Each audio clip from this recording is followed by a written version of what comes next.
So welcome back to my channel, or welcome to my channel if you're new. So for today's video, I'll be teaching you how to look good in your photos.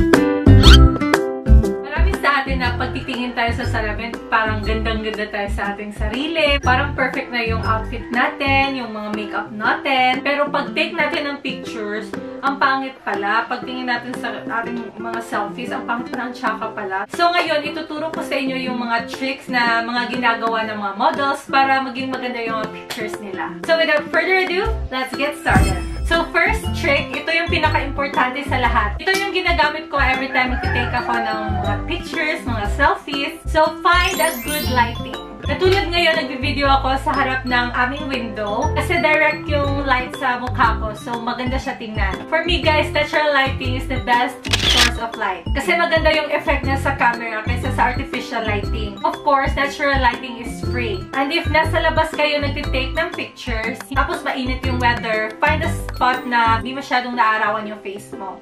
Kasi pag nasa spot kayo na sobrang mainit, nakikita yung mga shadows under eyes mo, tapos ang harsh ng light sa mukha mo, so ang pangit tignan. Akala nyo maputi kayo sa mainit na spot, pero pangit siya guys. Pangit siya tignan sa pictures. Ako, pag nagtitake ako ng pictures, naghanap talaga ako ng paraan na ma-block yung sun sa mukha ko. For example, sa bench or sa under the tree. At least maganda yung lighting sa camera. So yun yung ginagawa ko. Second trick, this is my favorite when it comes to selfies. Always relax your lips and eyebrows.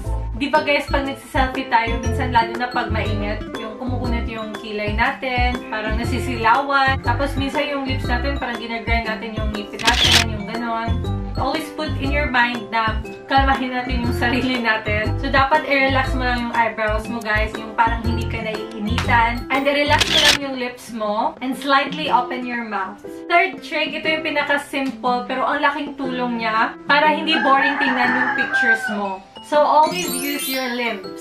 Karamihan sa atin guys, pag nagtitake ng pictures, sobrang stiff ng pose, parang nagtitake ng ID. Sobrang boring tingnan ng pictures mo pag nakaganyan lang yung limbs mo. Naka-straight lang yung kamay mo. So yung trick na ginagamit ko guys, ay linalaro ko yung kamay ko.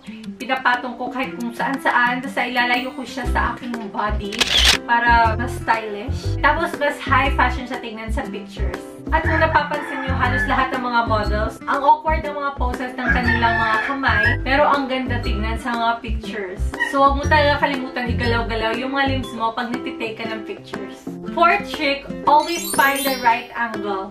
For me, this will help you look thinner and taller. Ang galing ng trick nito guys, kasi kahit pitit ka, parang matangkad ka tingnan. So, kung napapansin nyo guys, kung ang camera nasa higher angle, parang pitit ka tingnan, di ba? So, pag level lang din, parang normal lang siya tingnan, pitit ka talaga pag naka-level mo lang yung camera. So, yung trick ko, nasa lower angle talaga yung camera para matangkad ka tingnan. Tapos, mas elongated tingnan yung legs mo. So, yung ginagawa ko sa camera ko, tinitilt ko siya ng konti. Huwag na yung ganyan kasi parang over na siya. So, konti lang. Tapos, bongga na siya tignan sa pictures mo. Yan ang ginagawa ng mga pitit models, guys. Pinababa nila yung angle sa camera para matangkad sila tignan. Especially sa Instagram, yan yung mga usong ginagawa ng mga vloggers ngayon. Fifth trick, tiptoe or invisible heels. Alam kong hindi na to bago sa inyo. Kasi ito yung ginagamit ng mga vloggers para long-legged sila tingnan sa pictures.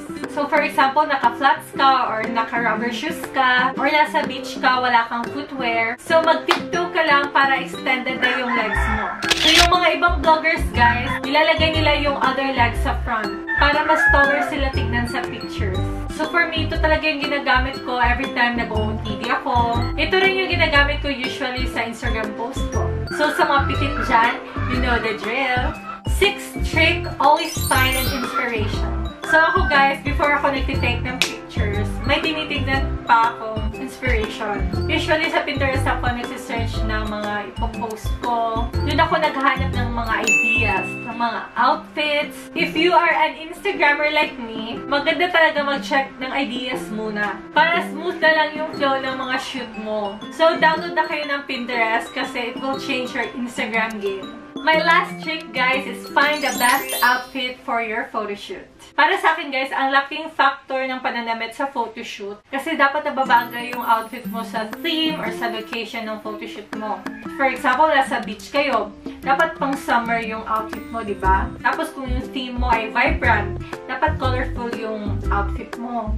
Para sa akin, guys, when it comes to sizes, for example, sa mga pitit, mas bagay sa inyo yung mga high-waisted jeans, tapos i-prepare nyo ng high heels. Dahil dyan, mas elongated tingnan yung body mo. And for example, din sa mga chubby, mas bagay sa inyo yung mga darker shade. At sa mga stripes, dapat pag ganyan, hindi pag ganyan. Kasi kung palapad siya, mas mataba siya tignan. At sa mga skinny dyan, pwede din kayo magsuot ng mga oversized shirt, mga boyfriend t-shirt, para hindi kayo masyadong payat tignan. At nako-compensate nga yung size ng body mo.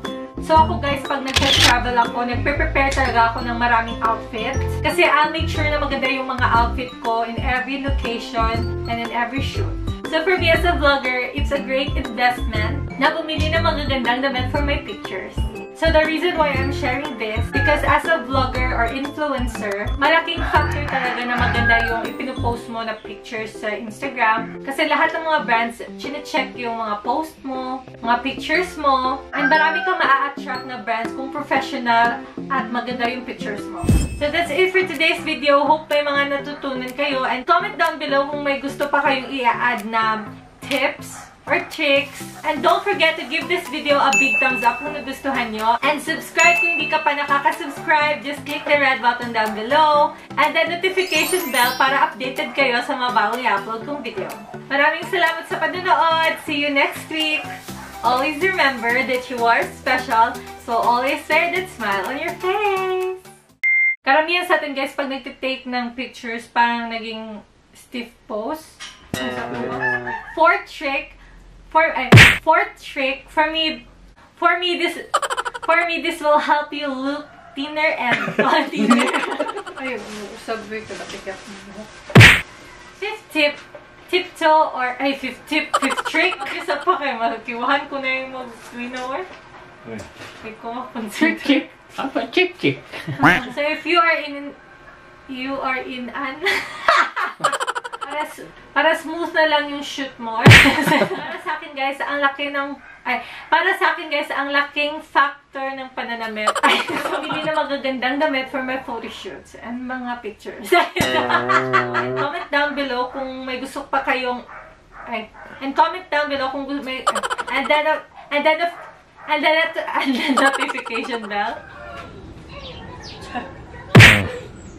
Sige.